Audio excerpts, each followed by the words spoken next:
ಇವತ್ತು ಕರ್ನಾಟಕ ರಾಜ್ಯದ ಅಡಿಕೆ ಬೆಳೆಗಾರರ ಪರವಾಗಿ ಕರ್ನಾಟಕ ರಾಜ್ಯ ಸಹಕಾರಿ ಅಡಿಕೆ ಮಹಾಮಂಡಲದ ವತಿಯಿಂದ ಮತ್ತು ಕ್ಯಾಂಪ್ಕೋ ವತಿಯಿಂದ ಒಂದು ನಿಯೋಗ ನಮ್ಮ ದೇಶದ ಗೃಹ ಸಚಿವರಾಗಿರ್ತಕ್ಕಂಥ ಅಮಿತ್ ಶಾ ಜಿ ಅವ್ರನ್ನ ಮತ್ತು ಆರ್ಥಿಕ ಸಚಿವರಾಗಿರ್ತಕ್ಕಂಥ ನಿರ್ಮಲಾ ಜಿ ಅವ್ರನ್ನ ಭೇಟಿ ಮಾಡಿ ಮನವಿಯನ್ನ ಸಲ್ಲಿಸಿದ್ದೇವೆ.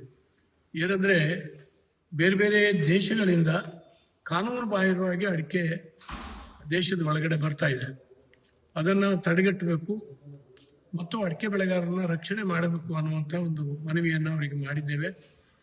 ಅಡಿಕೆ ಬೆಳೆ ಮೊನ್ನೆ ದಿನ ಪಾರ್ಲಿಮೆಂಟ್ನಲ್ಲಿ ಮನೆ ಸಚಿವರು ಕೃಷಿ ಸಚಿವರು ಉತ್ತರ ಕೊಟ್ಟಿದ್ದಾರೆ.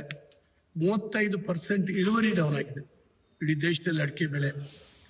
ಹಾಗಾಗಿ ಅಡಿಕೆ ಬೆಳೆಗಾರರು ಈ ಹೊರಗಡೆ ದೇಶದಿಂದ ಆಮದಾಗ್ತಕ್ಕಂಥ ಮತ್ತು ಕಾನೂನು ಬಾಹಿರವಾಗಿ ಒಳಗೆ ಬರ್ತಕ್ಕಂಥ ಅಡಿಕೆ ಒಂದು ಆರೋಗ್ಯಕ್ಕೆ ಹಾನಿಕರ ಮತ್ತು ನಮ್ಮ ಧರಣಿಯ ಮೇಲೆ ಬಹಳ ದೊಡ್ಡ ಹೊಡೆತವನ್ನು ಕೊಡ್ತಾ ಇದೆ. ಈ ನಿಟ್ಟಿನಲ್ಲಿ ಮಾನ್ಯ ಗೃಹ ಸಚಿವರನ್ನ ವಿಶೇಷವಾಗಿ ವಿನಂತಿ ಮಾಡ್ಕೊಂಡಿದ್ದೇವೆ.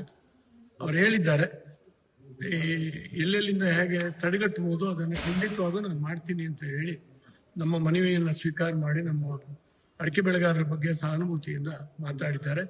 ಮತ್ತು ನಿರ್ಮಲಾ ಸೀತಾರಾಮನ್ ಅವರನ್ನ ಭೇಟಿ ಮಾಡಿ ನಮಗೆ ವಿಶೇಷವಾಗಿ ಕಾಪರ್ ಸಲ್ಫೇಟ್ ಏನು ಈ ಮಳೆ ಬಂದಾಗ ಕೊಳೆ ರೋಗ ಬರ್ತಾ ಇದೆ, ಅದಕ್ಕೆ ಸಿಂಪಡಣೆ ಮಾಡುವಂಥ ಬೋರ್ಡೋ ಸಿಂಪಡಣೆಗೆ ಉಪಯೋಗಿಸುವಂಥ ಕಾಪರ್ ಸಲ್ಫೇಟ್ 1000 ಟನ್ ನಾವು ಉಪಯೋಗಿಸ್ತಾ ಇದ್ದೀವಿ.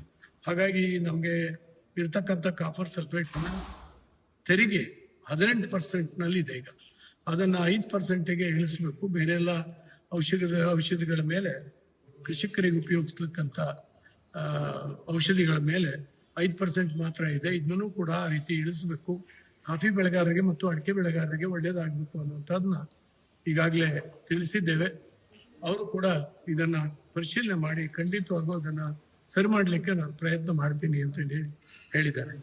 ಈ ನಿಯೋಗದಲ್ಲಿ ವಿಶೇಷವಾಗಿ ನಮ್ಮ ಶಿವಮೊಗ್ಗ ಪಾರ್ಲಿಮೆಂಟ್ ಸದಸ್ಯರಾಗಿರ್ತಕ್ಕಂಥ ಬಿ.ವೈ. ರಾಘವೇಂದ್ರ ಅವರು, ಉಡುಪಿ ಚಿಕ್ಕಮಗಳೂರು ಪಾರ್ಲಿಮೆಂಟ್ ಸದಸ್ಯರಾಗಿರ್ತಕ್ಕಂಥ ಶ್ರೀನಿವಾಸ್ ಪೂಜಾರ್ ಅವರು, ಹಾಗೆಯೇ ಉತ್ತರ ಕನ್ನಡದ ಪಾರ್ಲಿಮೆಂಟ್ ಸದಸ್ಯರಾಗಿರ್ತಕ್ಕಂಥ ನಮ್ಮ ವಿಶ್ವೇಶ್ವರ ಹೆಗಡೆ ಕಾಗೇರಿ ಅವರು, ಕ್ಯಾಂಪ್ಕೋ ಅಧ್ಯಕ್ಷರು ಮತ್ತು MD ಅವರು, ಇಷ್ಟು ಜನ ನಾವು ಭಾಗವಹಿಸಿದ್ದೇವೆ. ಇವತ್ತು ನಮಗೆ ಸಮಯ ಕೊಟ್ಟು ಅವ್ರ ಜೊತೆಗೆ ಮೀಟಿಂಗ್ ಮಾಡಲಿಕ್ಕೆ ಅವಕಾಶ ಮಾಡಿಕೊಟ್ಟಿದ್ರು. ಅಡಿಕೆ ಬೆಳೆಗಾರರಿಗೆ ಮುಂದಿನ ದಿನಗಳಲ್ಲಿ ಇನ್ನಷ್ಟು ಶಕ್ತಿ ಬರ್ತದೆ, ಒಳ್ಳೇದಾಗ್ತದೆ ಅಂತ ನಾನು ಭಾವಿಸಿದ್ದೆ. ಅಲ್ಲ, ಕಳೆದ ಬಾರಿ ನಾವು ಅಮಿತ್ ಶಾ ಅವ್ರನ್ನ ಭೇಟಿ ಮಾಡ್ಲಿಕ್ಕೆ ಆಗಿರಲಿಲ್ಲ, ಬೇರೆ ಬೇರೆ ಮಂತ್ರಿಗಳನ್ನು ಭೇಟಿ ಮಾಡಿದ್ವಿ.